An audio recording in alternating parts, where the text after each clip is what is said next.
चुके हैं अपनी इस जर्नी में रिप्रोडक्शन इन ऑर्गेनिज्म चैप्टर 1। तो इसे समझने से पहले ये समझना है लाइफ स्पेन क्या है और लाइफ साइकिल क्या है। लाइफ स्पेन और लाइफ साइकिल दोनों ही सुनने में और समझने में और देखने में सिमिलर लगते हैं। इन्हें समझेंगे उसके बाद हम लोग और आगे में रिप्रोडक्शन इन ऑर्गेनिज्म के बारे में डिटेल बात करेंगे। सबसे पहला लाइफ स्पेन क्या है। लाइफ स्पेन किसे कहते हैं? Period from birth to natural death, यानी कि वह समय जब बच्चा जन्म लेता है उसके बाद नेचुरल तौर पे वो बुजुर्ग होके मरता है, उसे ही हम लोग लाइफ स्पेन कहते हैं। और लाइफ साइकिल क्या है? लाइफ साइकिल क्या है? Period from birth to the first successful reproduction, यानी कि कोई भी ऑर्गेनिज्म जब जन्म लेकर के पहला सक्सेसफुल रिप्रोडक्शन करता है उसे लाइफ साइकिल बोलते हैं। डिफरेंस समझ में आ गया है इन दोनों में? आई होप आना चाहिए। तो चलिए इनका डेफिनेशन लिखते हैं।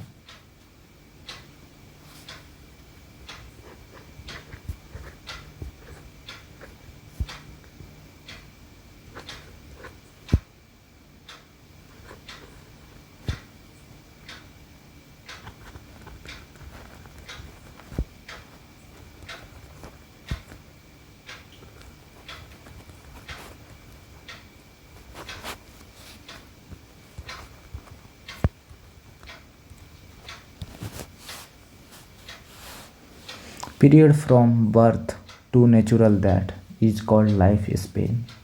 Okay, and number 2, period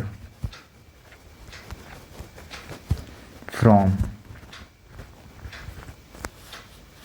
birth to first successful reproduction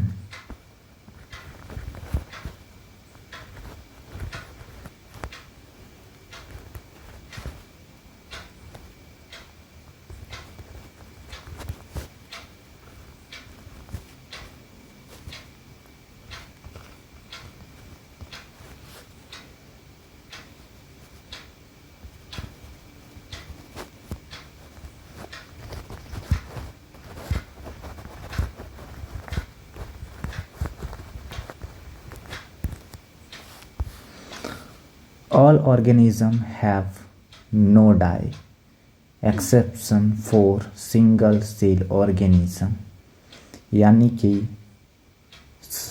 सभी ऑर्गेनिज्म मरते हैं लेकिन एक एक्सेप्स है, वो है आपका सिंगल सेल ऑर्गेनिज्म जो नहीं मरता। क्यों नहीं मरता? क्योंकि single cell organisms are immortal, क्योंकि वह अमर है। अब कैसे अमर है? क्योंकि उसका कोई भी पार्ट, कोई भी हिस्सा डिस्ट्रॉय नहीं होता, डाई नहीं होता, because no part is left to die. Okay, इसी कारण वो इमॉर्टल है, इसीलिए हम लोग उसे क्या समझते हैं? इमॉर्टल। तो आइए इसे भी लिख लेते हैं। नोट्स प्यारे प्यारे बनाते जाइएगा, अच्छा रहेगा आप सभी के लिए। तो चलिए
सभी ऑर्गेनिजम्स मरते हैं, लेकिन सिंगल सेल ऑर्गेनिज्म नहीं मरते, वो इमॉर्टल होते हैं।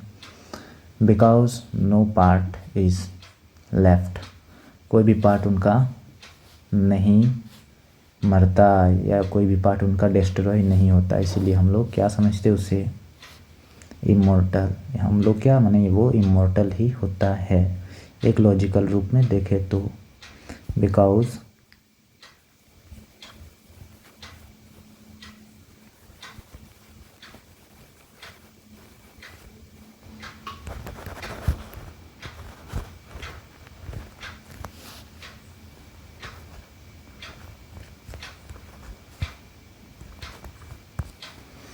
because no part is left to die. Okay.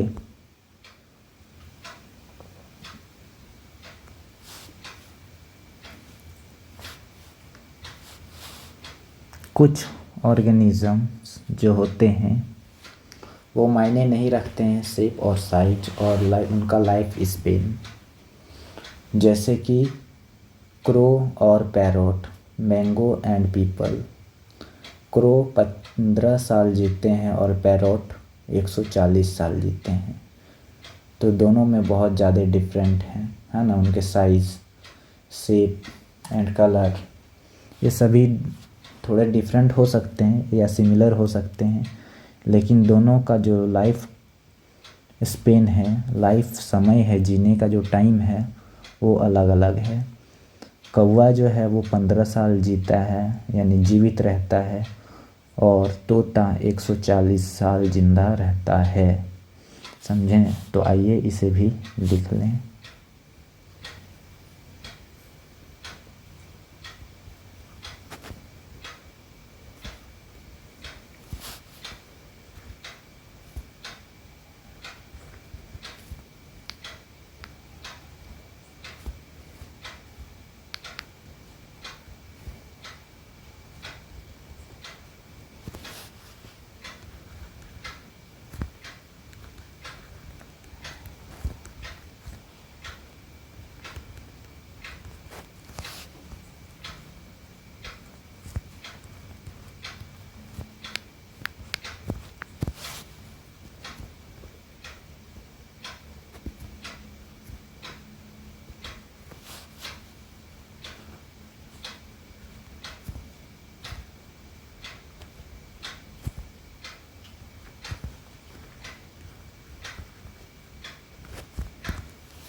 Example क्या समझेंगे इसे, क्रो एंड पैरोट। क्रो कितना साल जिंदा रहता है? 15 साल।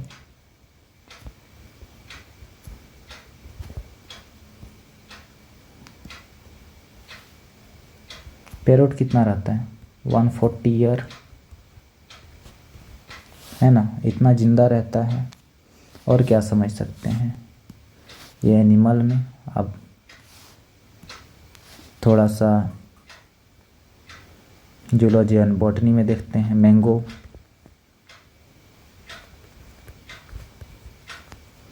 And people.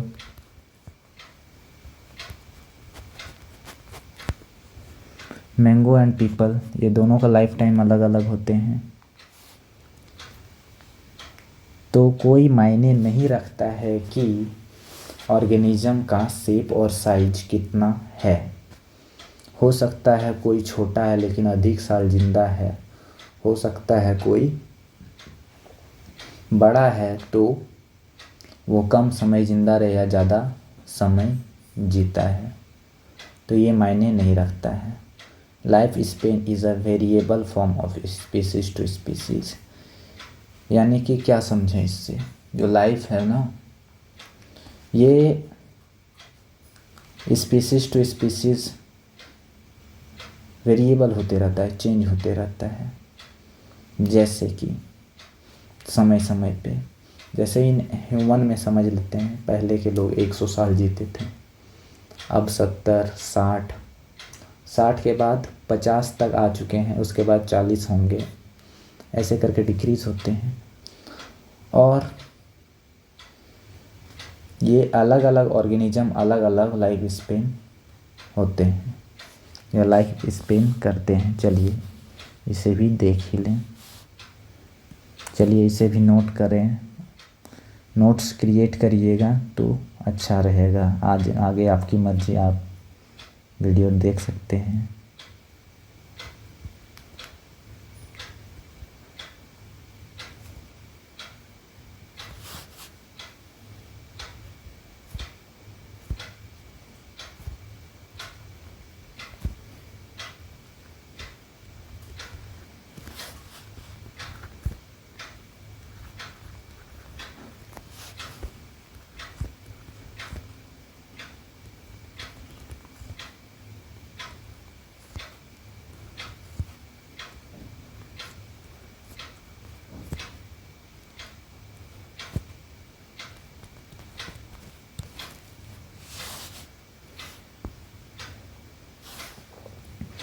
Life span is the variable from species to species, variable from species to species. ठीक है,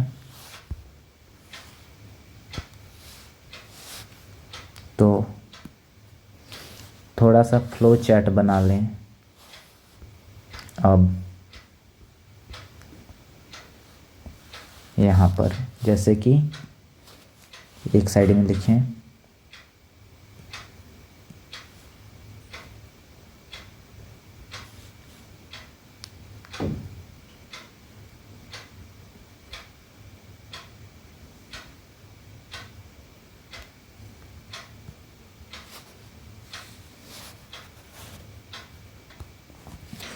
अब ऑर्गेनिजम्स के फ्लो चार्ट बनाते हैं और लाइफ स्पेन का फ्लो चार्ट बनाते हैं।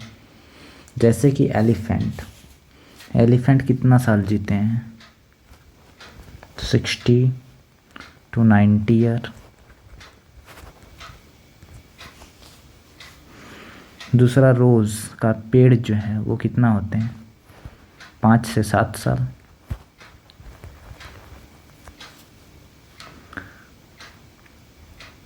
डॉग कितना होते हैं?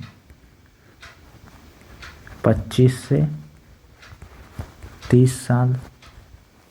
3 ईयर। 25 to 30 year. बटरफ्लाई कितने होते हैं? 1 से 2 वीक। कितने होते हैं? 1 2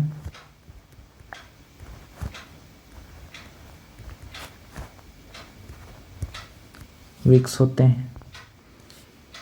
क्रो यानी कौवा कितना होता है? 15 साल।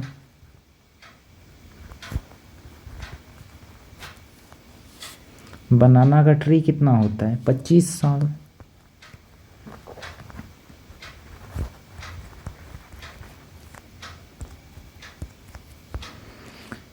एक गाय की औसत उम्र कितनी होती है? काऊ की 20 to 25 ईयर। यही ना होगा? आपके एनसीईआरटी में भी दिए होंगे, देख लीजिएगा आप लोग क्या क्या दिए हैं। कुछ एनसीईआरटी से आउट ऑफ भी है जो मैं आप लोग को बता रहा हूँ।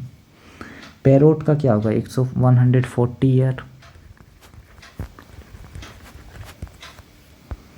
क्रोकोडाइल का क्या होगा? 60 ईयर।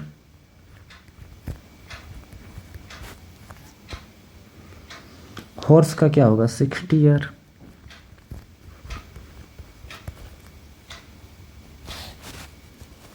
फ्रूट फ्लाई का क्या होगा? 2 से 4 वीक।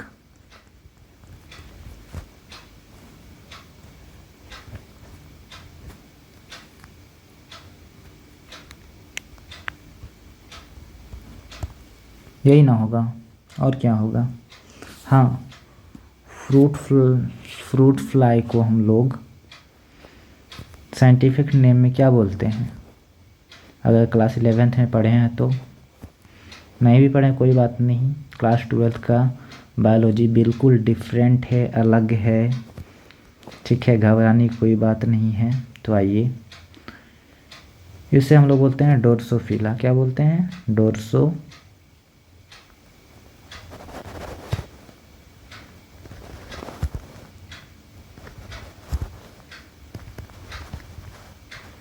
ठीक है, ड्रोसोफिला बोलते हैं। इसका भी एक बहुत बड़ा लेक्चर है, अच्छा लेक्चर है। आप लोग जाइएगा तो शायद 6 या 6 लेक्चर होगा या लेक्चर 4 होगा, चैप्टर 4 होगा, प्रिंसिपल ऑफ इनहेरिटेंस ऐसे कुछ करके। तो उसमें भी इस ड्रोसोफिला के बारे में एक्स्ट्रा में कुछ बताया गया है, उसके बारे में बाद में जानेंगे। अच्छा, राइस प्लांट में कितने होंगे? 3 से 4 मंथ।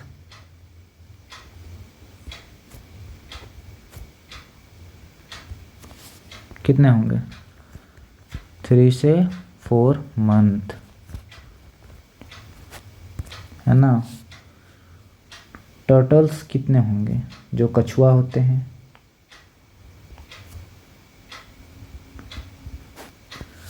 टर्टोइज 100 to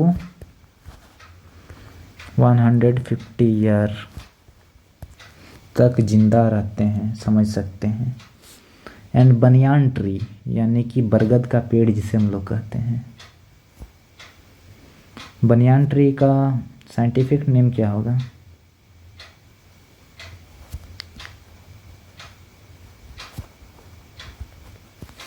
बताइए, कोई बता सकते हैं? अगर यदि साइंटिफिक नेम पता होगा तो कमेंट करके ज़रूर बताइएगा।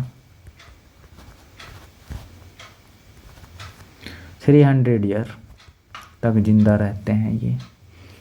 अगर नहीं बता सकते तो कोई बात नहीं, मैं ही बता देता हूँ। इसका फाइकस रिलीजियोसा करके इसका साइंटिफिक नेम है। क्लास 11th में आप लोगों ने देखा होगा। इस फ्लो चैट को देखें ध्यान से, जिन्हें स्क्रीनशॉट लेना है स्क्रीनशॉट ले लें। याद करने की आवश्यकता नहीं है, याद करें तो भी अच्छी बात है, ना करें तो भी अच्छी बात है। आई होप ले लिए होंगे आप सभी को स्क्रीनशॉट। चलिए आगे बढ़ते हैं। अब देखते हैं हम लोग रिप्रोडक्शन। क्या देखते हैं? रिप्रोडक्शन। चलिए देखें।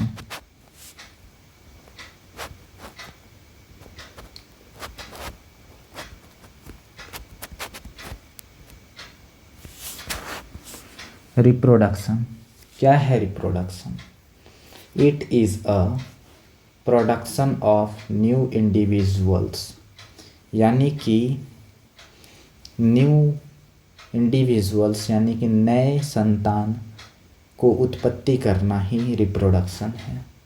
ऑफस्फेयरिंग, न्यू ऑफस्फेयरिंग प्रोड्यूस होते हैं इसमें, है ना। तो चलिए इसको लिखते हैं। क्या होगा इसका?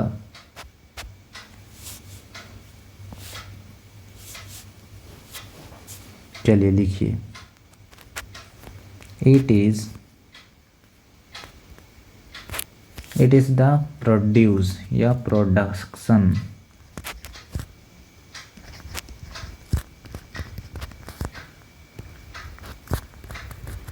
ऑफ न्यू इंडिविजुअल्स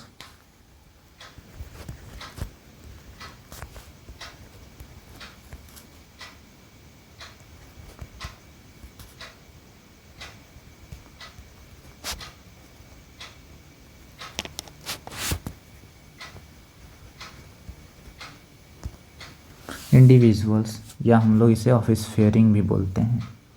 क्या बोलते हैं? ऑफस्फेयरिंग।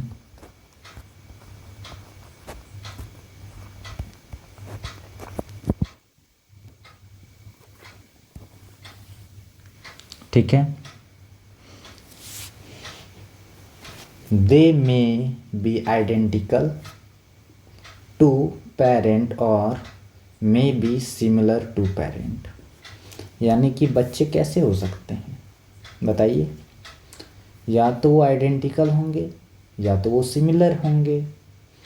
अगर आइडेंटिकल होंगे तो वो क्या शो करते हैं? Asexual reproduction. और अगर यदि सिमिलर हैं तो वो क्या शो करते हैं? सेक्सुअल रिप्रोडक्शन, है ना। तो आइए हम लोग नेक्स्ट स्लाइड पे चलते हैं।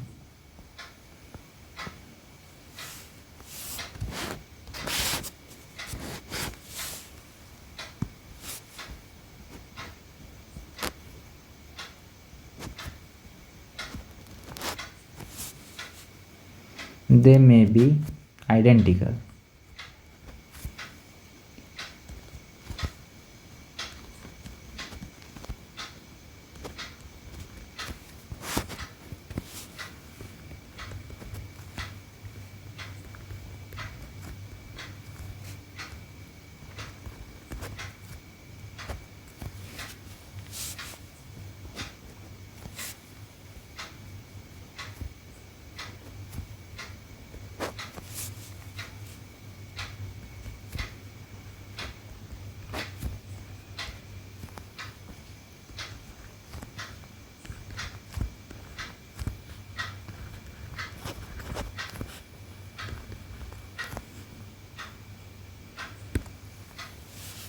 समझें?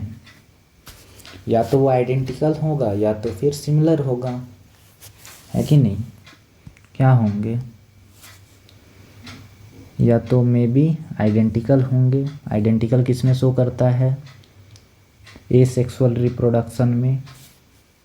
और सिमिलर किस में शो करता है? सिमिलर किस में होता है? सेक्सुअल में। ठीक है।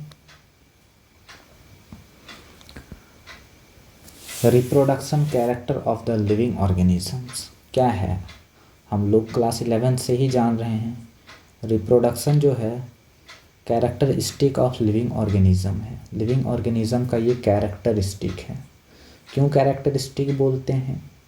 क्योंकि रिप्रोडक्शन कुछ ऑर्गेनिज्म कर पाते हैं और कुछ नहीं कर पाते हैं, इसलिए कैरेक्टर है ना? तो चलिए इसे भी लिख लें ताकि याद रहे, अगर किसी को याद नहीं है तो। सॉरी, पेन को ले लेते हैं। चलिए,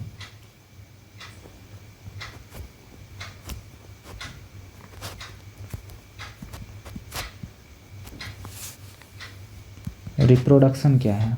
या तो वो कैरेक्टरिस्टिक होगा, एक्चुअली वो कैरेक्टरिस्टिक ही होता है।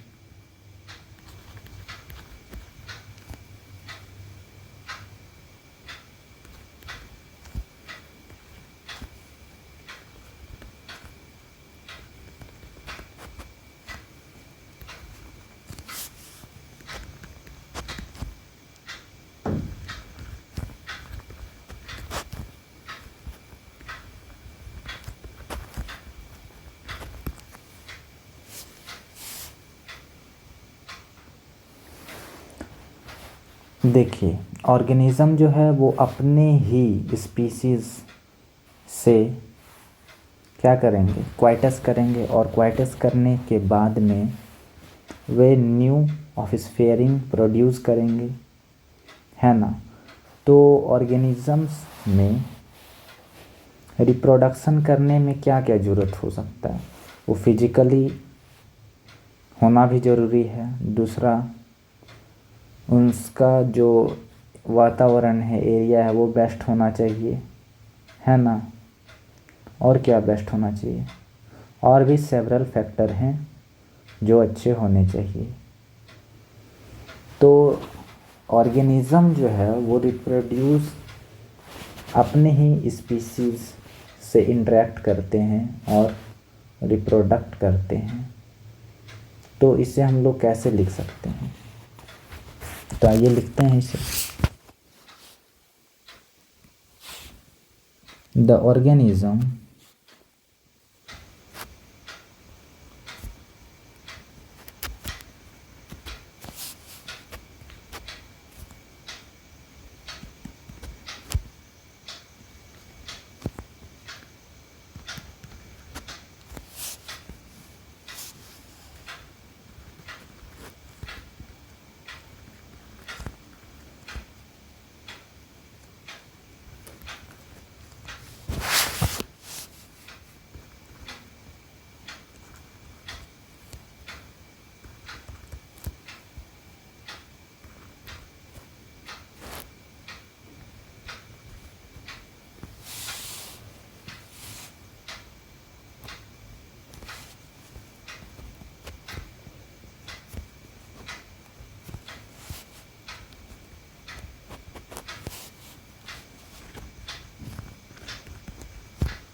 The organism habitat, its internal physiology, and several other factors are collective responsible now it's reproduce। ये सभी चीज़ रिस्पॉन्सिबल हैं। इंटरनल फिजियोलॉजिकली तौर पे बेस्ट होना चाहिए, हेल्दी होना चाहिए कोई भी ऑर्गेनिज्म, तभी वो रिप्रोड्यूस कर पाता है। और यही सारे फैक्टर क्या हैं, हेल्प करते हैं रिप्रोड्यूस करने में। ओके, तो टाइप ऑफ रिप्रोडक्शन, ठीक है, कितने टाइप होते हैं? मेनली 2 टाइप हम लोग शुरू से पढ़ते आ रहे हैं, जिसे हम लोग पहला बोलते हैं एसेक्सुअल, दूसरा बोलते हैं सेक्सुअल। एसेक्सुअल एंड सेक्सुअल, इन दोनों को देखेंगे और इन दोनों को डिफरेंशिएट करेंगे फ्लो चार्ट बनाते हुए। तो type of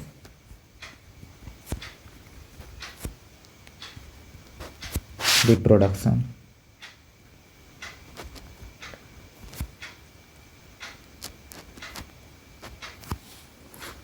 type of reproduction, first type is asexual,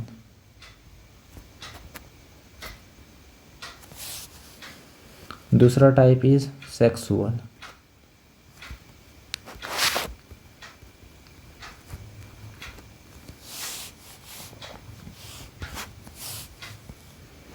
asexual में बेसिकली क्या होता है? एसेक्सुअल में आपका गेमेट प्रेजेंट होता है या तो फिर गेमेट उसमें नहीं होता है। उसमें क्या होता है, पार्थेनोजेनेसिस हो सकता है एसेक्सुअल में। तो इसे हम लोग कैसे लिखेंगे? तो इसे हम लोग लिखते हैं गेमेट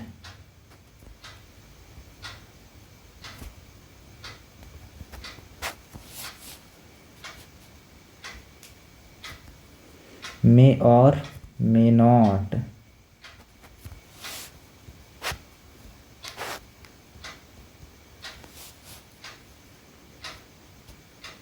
बी present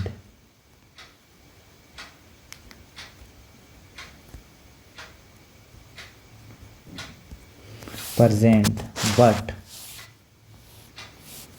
गेमेट में भी क्या हो रहे हैं, गेमेट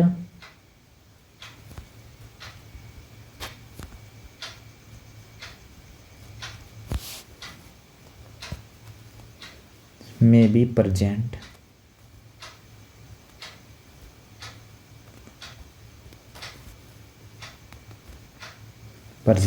इन parthenogenesis.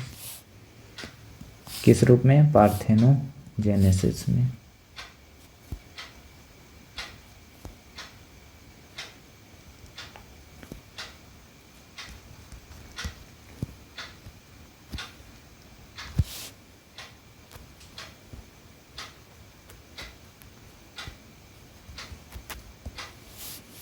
Parthenogenesis, okay. Parthenogenesis means क्या? पार्थेनोजेनेसिस मीन्स क्या होते हैं इसमें? इंडिविजुअल्स जो हैं वो क्या फर्टिलाइज करते हैं। Parthenogenesis is the common pathway, common pathway नहीं,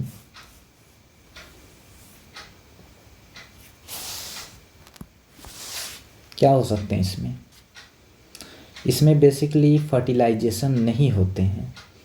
कोई भी फीमेल अगर एग दे दे तो वो हैचिंग करता है बिना फर्टिलाइज हुए, और वह पार्थेनोजेनेसिस के रूप में वर्क करता है। न्यू इंडिविजुअल्स उस एग के जरिए निकल जाता है, ठीक है, बिना फर्टिलाइज हुए। यानी कि जो वो ओवम है, जो एग है, जो फीमेल ने क्या किया, रिलीज़ किया, वो क्या हो जाता है, वो फॉर्म हो जाता है एक न्यू इंडिविजुअल के रूप में। एग्जाम्पल के रूप में जो मधुमक्खी होते हैं, जो क्वीन बी होती है, रानी मधुमक्खी, वो क्या करते हैं, वो पार्थेनोजेनेसिस करते हैं। और या फर्टिलाइजेशन भी करते हैं। अगर जो चीज़ फर्टिलाइजेशन नहीं करते हैं वो पार्थेनोजेनेसिस करते हैं। पार्थेनोजेनेसिस मीन्स कॉमनली वो एग देते हैं और उसी एग से हैचिंग होकर के मेल ड्रोन बी यानी कि ड्रोन मधुमक्खी बनते हैं पार्थेनोजेनेसिस से। तो ये कॉमन एग्जाम्पल हो सकता है। तो इसे क्या लिख सकते हैं? पार्थेनोजेनेसिस मीन्स क्या? मतलब द मोस्ट कॉमन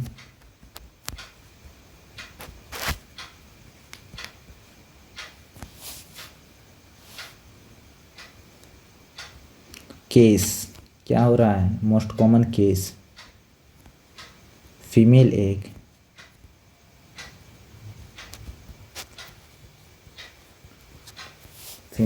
क्या हो रहा है? फॉर्मेशन हो रहा है किस चीज का? न्यू इंडिविजुअल्स का। किस चीज का? न्यू इंडिविजुअल्स का। इंडिविजुअल मीन्स बच्चा, समझे? न्यू बेबी का फॉर्मेशन हो रहा है।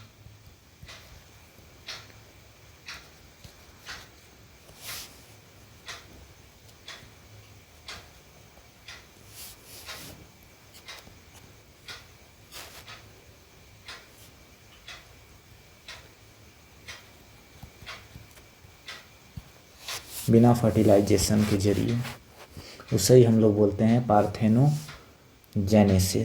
ठीक है। और क्या होता है? इसके लिए हम लोग को अगले स्लाइड में जाना पड़ेगा।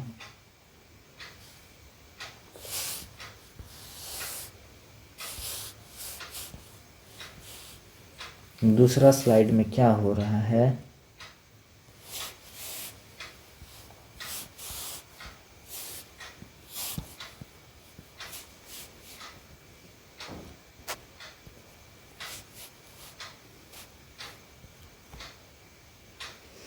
सिनगैमी अब्सेंट है। सिनगैमी मीन्स क्या? फर्टिलाइजेशन को ही सिनगैमी बोलते हैं।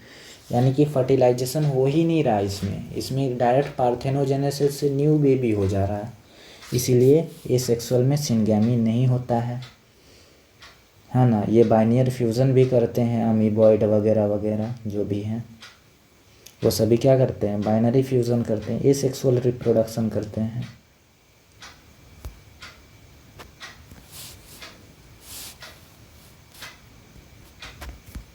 क्या लिख सकते हैं? Absent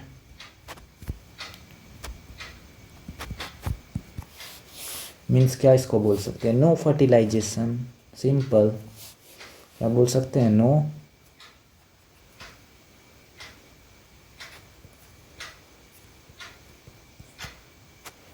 no fertilisation to gamete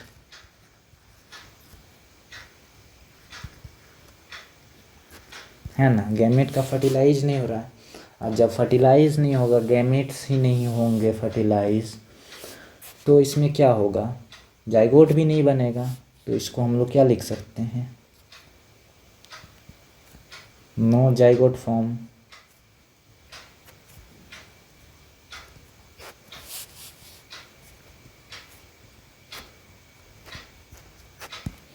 no zygote form. और जब जाइगोट फॉर्म नहीं होंगे, बनेंगे ही नहीं जाइगोट्स, तो नो मियोसिस इन्वॉल्व। मियोसिस का कोई इन्वॉल्वमेंट होगा ही नहीं, मियोसिस होंगे ही नहीं, है ना। मियोसिस को और एक क्या किस लैंग्वेज में बोल सकते हैं?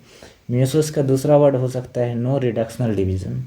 मियोसिस मीन्स क्या? रिडक्स हो रहा है, रिडक्शन हो रहा है, घट रहा है ना, इसीलिए रिडक्शनल डिवीज़न। तो कोई भी रिडक्शनल डिवीज़न नहीं हो रहा है। तो चलिए इसे भी लिख लेते हैं। नो मियोसिस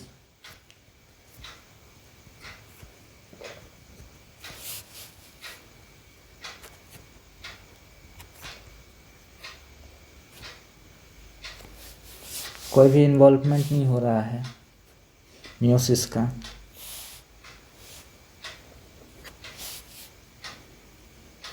तो इसको हम लोग क्या बोलते हैं? No reductional division.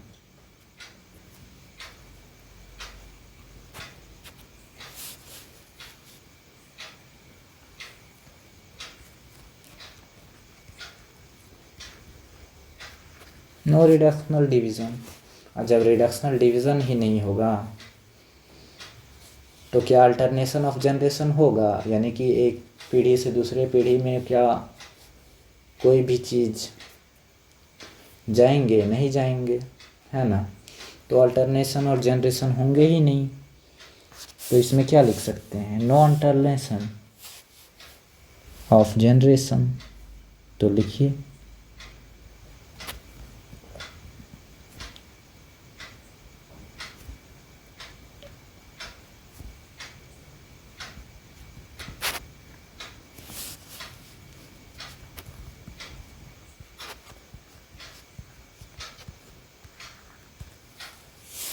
तो कोई भी अल्टरनेशन जनरेशन होगा ही नहीं।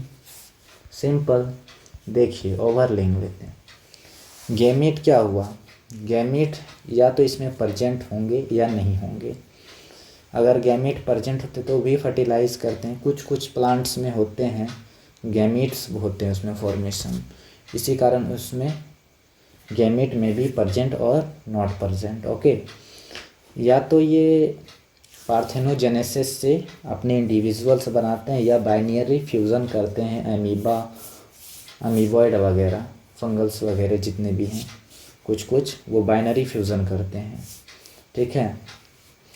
तो पार्थेनोजेनेसिस क्या है? पार्थेनोजेनेसिस को समझें तो ये क्या है? ये जो फीमेल जो एग दे रही है वो उस एग से हैचिंग होकर के एक न्यू बेबी बन रहा है ना। इसी कारण उसमें कोई भी फर्टिलाइजेशन नहीं हो रहा है, वो डायरेक्टली कोई न्यू इंडिविजुअल बन रहा है। इसी कारण वो पार्थेनोजेनेसिस उसका नाम दिए हैं। एग्जाम्पल क्या बताए थे? मधुमक्खी, ड्रोन मधुमक्खी मस्ट एग्जाम्पल है इंडिविजुअल में, है ना। तो इसमें हमने क्या लिखा? द मोस्ट कॉमन केस है क्या है? Female egg formation, new individuals, fertilization. Okay. तो ये सभी हैं। और क्या है इसमें? अगर यदि गैमेट होंगे ही नहीं तो क्या ये गैमेट जब होंगे ही नहीं तो क्या वो फर्टिलाइज करेंगे? नहीं करेंगे। इसलिए नो फर्टिलाइजेशन टू गैमेट। और जब गैमेट ही फर्टिलाइज नहीं होगा तो जाइगोट कहाँ से बनेगा भैया? गैमेट होगा तभी ना जाइगोट बनेगा। जाइगोट नहीं बनेगा। जब जाइगोट नहीं बनेंगे तो मियोसिस इन्वॉल्व ही नहीं होगा, मियोसिस डिवीज़न होगा ही नहीं इसमें, तो फिर झंझट ही नहीं है भाई। और जब मियोसिस डिवीज़न नहीं होगा तो अल्टरनेशन ऑफ जनरेशन का तो चांस ही नहीं है कि वो होगा सो, क्योंकि मियोसिस जब इन्वॉल्व होता है तभी अल्टरनेशन ऑफ जनरेशन वर्क करता है ना। तो ये सभी थे ए सेक्सुअल रिप्रोडक्शन के कुछ। अब सेक्सुअल रिप्रोडक्शन में थोड़ा देख लें।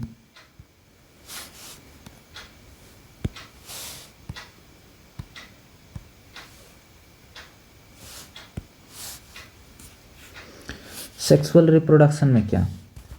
गैमेट इसमें क्या है? कंपलसरी है। गैमेट बनेगा ही बनेगा। अगर गैमेट नहीं बनेगा तो कैसे होगा? इसलिए गैमेट में भी कंपलसरी।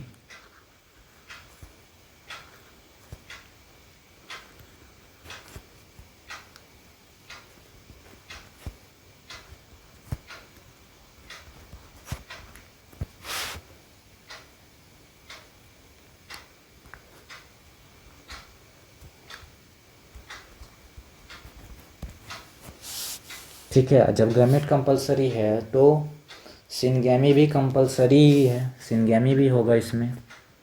मीन्स क्या? फ्यूज़न होना गैमेट्स का, समझे? सिनगैमी मतलब कंफ्यूज मत हो, फ्यूज़न होना। तो लिखिए syngamy.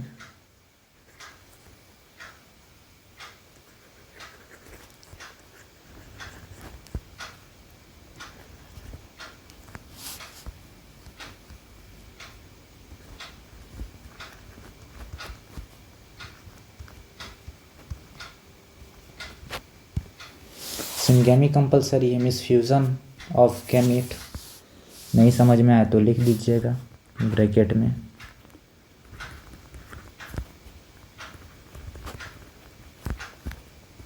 Fusion of gamete.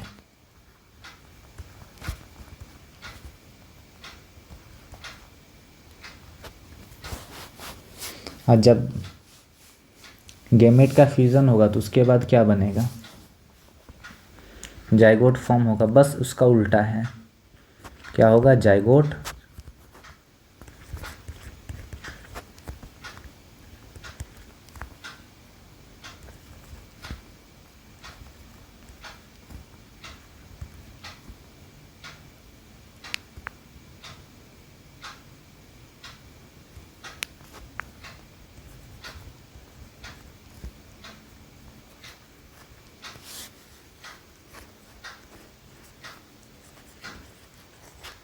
Actually मेरा इसका पहला लेक्चर, पहला वीडियो है ना, इसलिए मैं पैनिक हो जा रहा हूँ, जिसके कारण थोड़ी थोड़ी गलतियाँ हो रही, इसके लिए मैं माफ़ी चाहूँगा।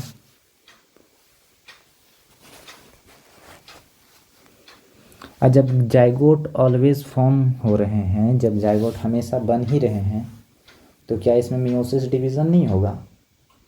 ऑब्वियसली मियोसिस डिवीज़न होगा ही होगा। मियोसिस डिवीज़न नहीं होगा तो फिर से गैमेट कैसे बनाएगा? तो इससे क्या हो रहा है, अल्टरनेशन ऑफ जनरेशन भी दिखाई दे रहा है ना।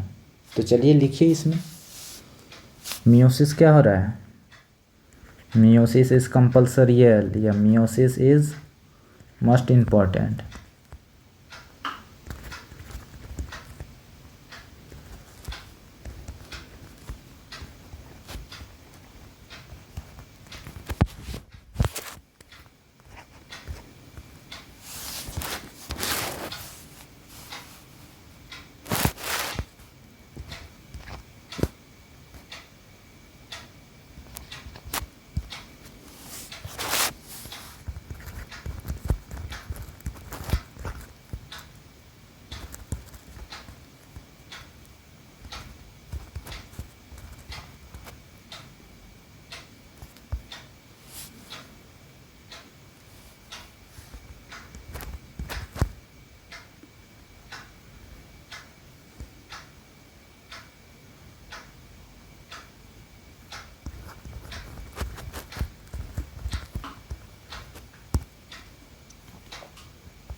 स्पर फॉर्मेशन किस में होते हैं, प्लांट्स में होते हैं, है ना। एंड गैमेट का प्रोडक्शन किस में होते हैं, एनिमल्स में होते हैं।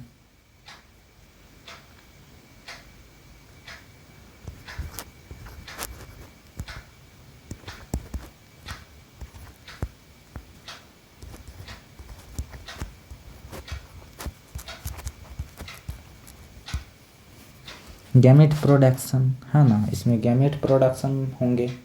जब मियोसिस होगा तो वो क्या होगा, मीन्स जो डिप्लॉइड्स हैं, डिप्लॉइड्स मीन्स क्या, डिप्लॉइड्स मीन्स 2n, 2n में कितने क्रोमोसोम, 46 क्रोमोसोम्स।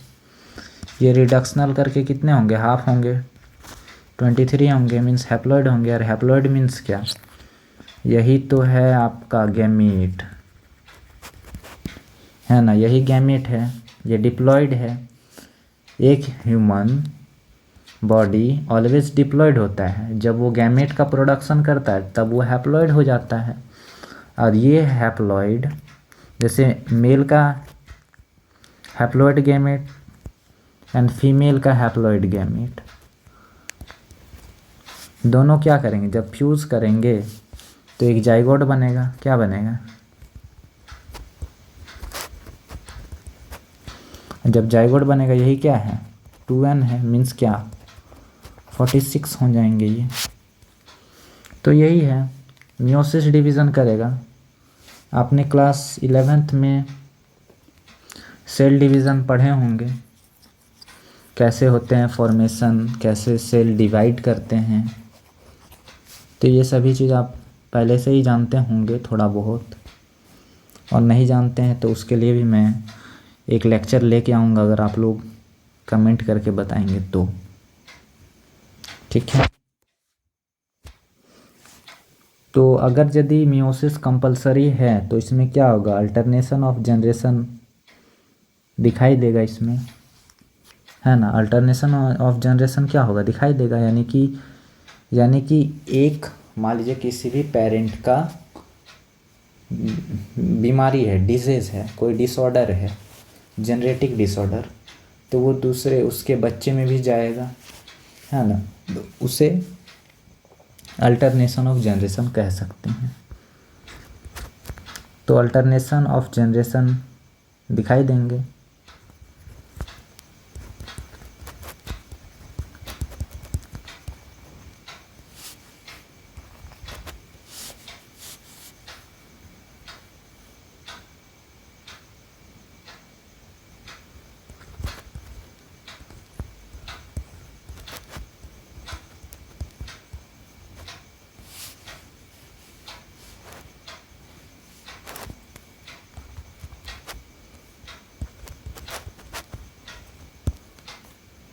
है ना, मतलब समझिए,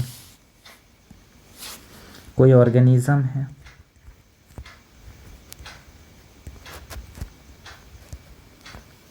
वो क्या कर रहा है, हैप्लॉइड बना रहा है, एन बनाया, ठीक है।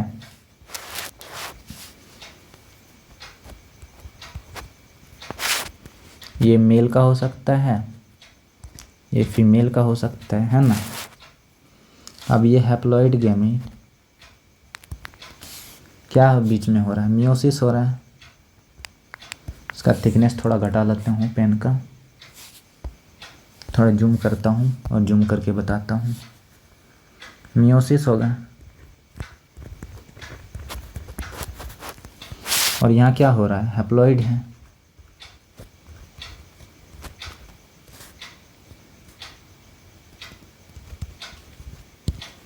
हैप्लॉइड हैं ये मेल है और ये फीमेल है ना। अब ये दोनों क्या करेंगे, फ्यूज़ करेंगे। ये दोनों जब फ्यूज़ करेंगे तो क्या बनेंगे, बेसिकली 2n बनेगा और जाइगोट बनेगा। ये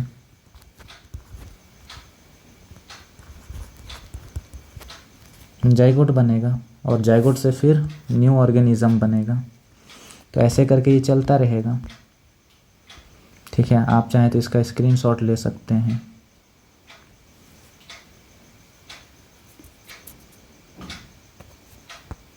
तो आई होप ये समझ में आया होगा। ये लेक्चर का पहला पार्ट था। दूसरा पार्ट भी मैं लेके आऊँगा और अच्छे से समझाऊँगा। थोड़ा सा कुछ क्वेश्चन कर लेते हैं, कुछ क्वेश्चन आइए देखते हैं। जैसे कि अगर पूछ लें, चलिए इस क्वेश्चंस का जवाब आप लोग दीजिएगा, मैं इस क्वेश्चंस को नोट कर देता हूँ, अगला दिन इसका आंसर दे दूँगा। क्वेश्चन है द पीरियड फ्रॉम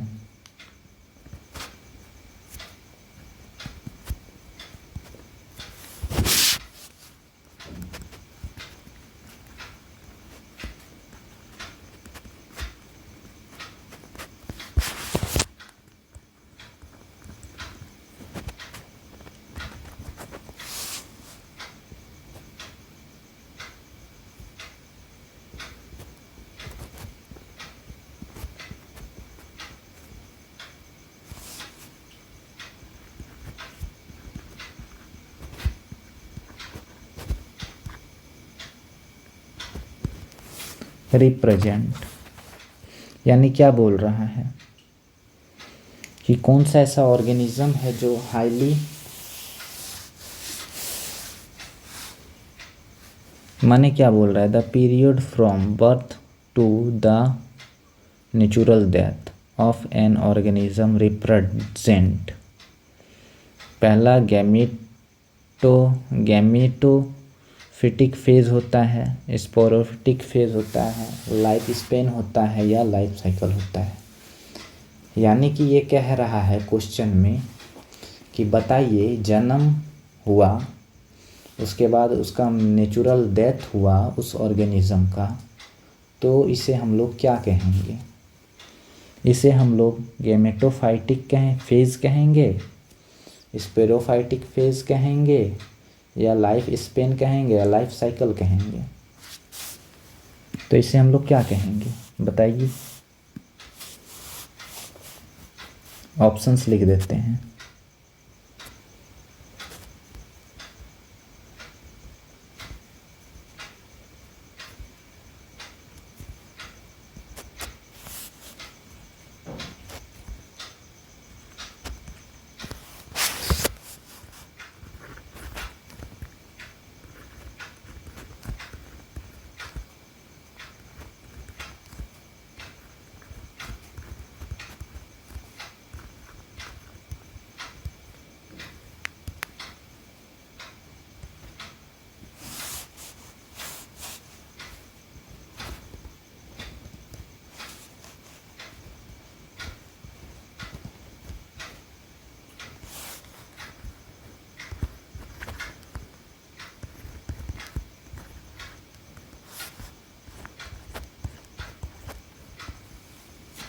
तो इसे हम लोग क्या कहेंगे? गेमेटोफाइटिक मीन्स क्या?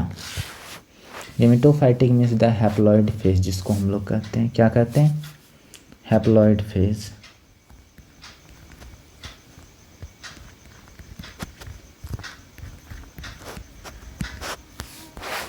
और स्पेरोफाइटिक मीन्स डिप्लॉइड फेज होते हैं। ये क्या होते हैं? डिप्लॉइड होते हैं, मीन्स स्पोर फॉर्मेशन जिसे हम लोग कहते हैं।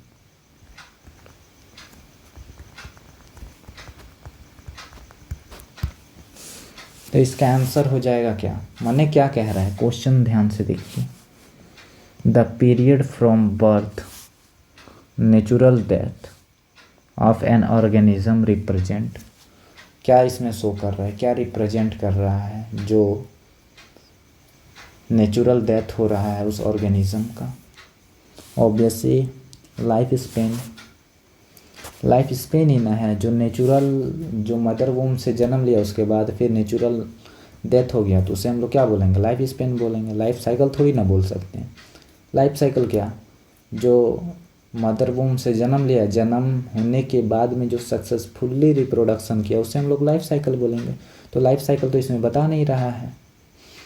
इसमें पीरियड क्या बोल रहा है? बर्थ से नेचुरल डेथ बोल रहा है, बर्थ से तो सक्सेसफुली रिप्रोडक्शन तो नहीं बोल रहा, इसलिए इसका आंसर हो जाएगा लाइफ स्पेन, है कि नहीं?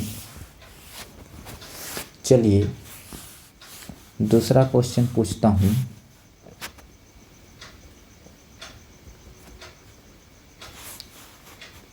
Which to the following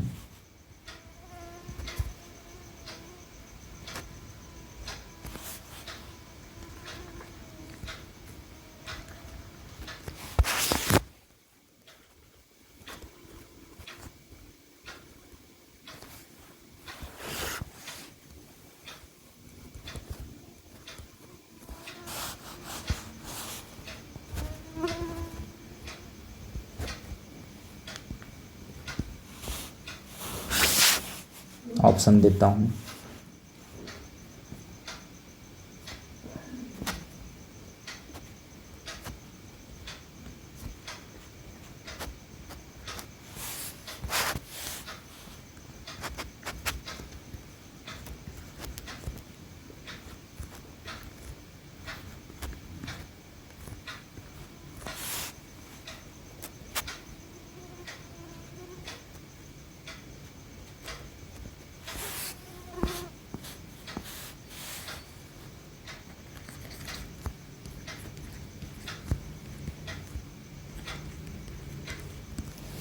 बताइए इसमें क्या होगा, क्या बोल रहा है question? Which of the following has longest life span, सबसे ज़्यादा लंबा समय जीने वाला जीव इसमें कौन है? कौन सा ऑर्गेनिज्म है? बटरफ्लाई है? नहीं, बिल्कुल नहीं। क्रोकोडाइल है? बिल्कुल नहीं। क्रोकोडाइल कितना ईयर जिंदा रह सकता है बताइए? 60 ईयर। पैरोट कितना? 140। टर्टल्स, ऑब्वियसली टर्टल्स ज़्यादा होते हैं, 102 उससे ज़्यादा होते हैं। कितना ज़्यादा होंगे? बताइए, अगर यदि आप लोग को पता है तो। हमने लिखाया भी है आप लोग को। ऑब्वियसली 10 ईयर ज़्यादा होंगे ना पैरोट से। ये अगर 40 है, आई मीन 140 है ना, तो ये 150 होंगे, है ना। इसका क्या हम बोले थे, 100 से 150, इसको 140, तो ऑब्वियसली ये होगा। तो मारो इसमें भाई सीधा, ना इजी क्वेश्चन है। तो अगला लेक्चर जो रहेगा एसेक्सुअल रिप्रोडक्शन को हम लोग डिटेल में जानेंगे, बहुत अच्छे तरीके से, डीप तरीके से जानेंगे। तब तक के लिए पढ़ाई करें, और लेक्चर जहाँ समझ में आया है अच्छी बात है, जो समझ में नहीं आया दोबारा रिपीट करें, और जहाँ समझ में नहीं आया आप कमेंट करें। मैं हो सकता है शॉर्ट रील के ज़रिए आपका उन डाउटों को सॉल्व करने का कोशिश करूँगा। तब तक के लिए बाय बाय, टेक केयर, बढ़िया से रहें। वंदे मातरम, जय श्री राम।